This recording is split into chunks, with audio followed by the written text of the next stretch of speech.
aside from resignation calls, there are also talks of succession, talks of a transition council, civilian military junta. Lahat po yan nakaangkla sa pag-question sa fitness to lead ng Pangulo. Direct question, ma'am, is the President fit to lead and is he in control? Tinatanong pa po ba yan? Of course. Nakikita natin ang trabaho ng Pangulo. Araw-araw, hindi humihinto sa pagtatrabaho.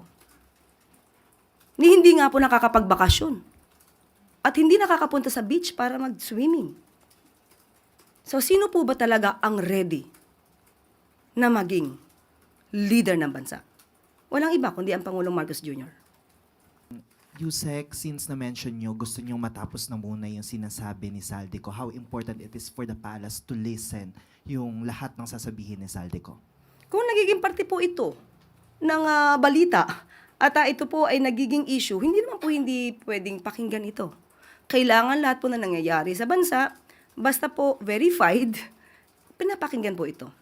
At kailangan din pong ikonsidera. So, kailangan matapos muna kung ano ang sinasabi niya. At mas maganda, ayon sa Pangulo, umuwi siya rito. At dito niya, ikwento lahat yung nais niyang ikwento.